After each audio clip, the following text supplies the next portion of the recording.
రాబోయే 5 సంవత్సరాలు కూడా 1.8 సమ్ చేంజ్ అవుతుంది 5 సంవత్సరాలు కాదు, 5 నెలలు చెప్తున్నాను నేను. అని అన్నారు. ఇది మీరు 5 నెలలే చెప్తున్నారు. అది ఆ.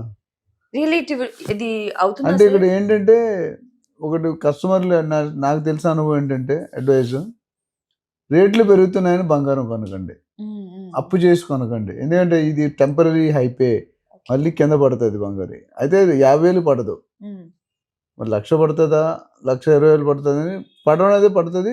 సో అందుకని తొందరపడి కొనుక్కోవద్దు. మీకు అవసరం పెళ్ళిళ్ళు, బర్త్డేలు, శ్రీమంతాలు ఉంటే నీడ్ ఉంటేనే కొనుక్కోండి.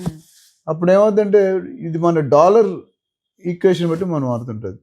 బయింగ్ ఇప్పుడు ట్రేడింగ్ అంటాం. ఇప్పుడు చాలా మంది ఒక డాలర్ ఈరోజు 90 రూపాయలు అయింది. నాకు చిన్నప్పుడు 10 రూపాయలు 15 రూపాయలు ఉండేది. అంటే అంత వీక్ అయిపోయింది.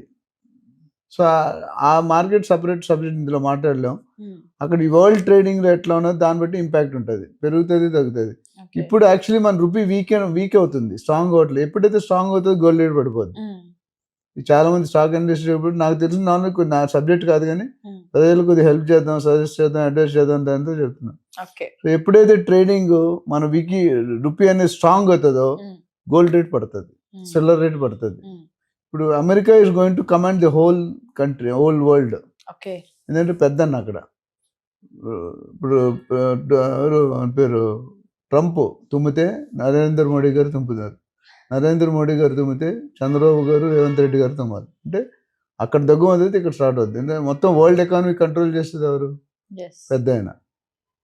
So you to be very careful. No coming to real estate. Real ఎస్టేట్లో పెట్టుబడి పెట్టుకుని లాస్ అయిన వాళ్ళు ఎవ్వరూ లేరు. ఉన్నారా? ఇల్లీగల్ ప్రాపర్టీ కొనుక్కుంటే మా కొంతమంది కొనేస్తారు ఇల్లీగల్ ప్రాపర్టీ. అంటే పేపర్ సరిగ్గా లేకుంటే, ఇప్పుడు పెళ్లి సంబంధం చేశారు అనుకో నీకు, మీ నాన్నగారు ఏం చేస్తారు? అబ్బాయి గురించి తెలుసుకుంటారు. ఎంత తెలుసుకుంటారు అంటే ఇటు 7 తరాలు అటు 7 తరాలు తెలుసుకుంటారు. ఒక్క తరం తప్పనే నేను ఎవరు నా అమ్మాయి సేఫ్గా ఉంటుంది, లేదా అబ్బాయి ఎవడు. అదేవిధంగా ప్రాపర్టీ కొనుక్కునేటప్పుడు builder reputation, EC, encumbrance, legal documents, legal opinion, link documents, statutory approval, DTCP, HMDA, FCDA, YTDA, రకరకాల అప్రూవల్స్ ఉన్నాయి. రేరా ముఖ్యంగా ఇవన్నీ లేకుండా కొనుక్కుంటే ఆ లొకేషన్ డెవలప్మెంట్స్ ఏంటి, లొకేషన్ మీరు కొనేది గత 5 సంవత్సరాలు ఎలా ఉంది, నెక్స్ట్ 5 సంవత్సరాలు ఏం అవబోతుంది అనేది చూసుకొని కొనుక్కుంటే మీ పెట్టుబడి అనేది సేఫ్ ఉంటుంది. సో మూడిట్లో ఎందులో పెట్టాలని నెక్స్ట్ నీకు క్వశ్చన్ మైండ్లో కొట్టుకుంటుంది. దాని సొల్యూషన్ నేను రియల్ ఎస్టేట్ చెప్పను. నేను చెప్పిన real estate 30%, 40% sir. One more question. అయితే ఇప్పుడు గోల్డ్ రేట్ ఎట్లా అయితే పెరిగిందో అలాగే రియల్ ఎస్టేట్ లో కూడా ఫ్లక్చువేట్ అవుతుందని వింటున్నాను. ఎంతవరకు పెరిగింది, ఇన్ ఫ్యూచర్ ఎంతవరకు పెరగవచ్చు? తడి తక్కువ తమాషా ఎక్కువ అనే సామెత ఉంది. Empty vessels make more nice. అవునా? ఈ గోల్డ్ అనేది ఎంప్టీ వెజల్స్. ఇప్పుడు పెరిగింది. జిందగీలో నువ్వు పుట్టిన తర్వాత లైఫ్ లో పెరిగింది ఇదే సార్. No way. అండ్ ఇంత ఘోరంగా పెరగడం కూడా ఇది ఫస్ట్ టైం. సో అంత ఘోరంగా పడిపోవడం కూడా ఇదే ఫస్ట్ టైం అవుతుంది. కాకపోతే ఎంత పడిపోతుంది అని చెప్పడం చాలా కష్టం. It's not in gold market అనేది బులియన్ మార్కెట్ అంటాం.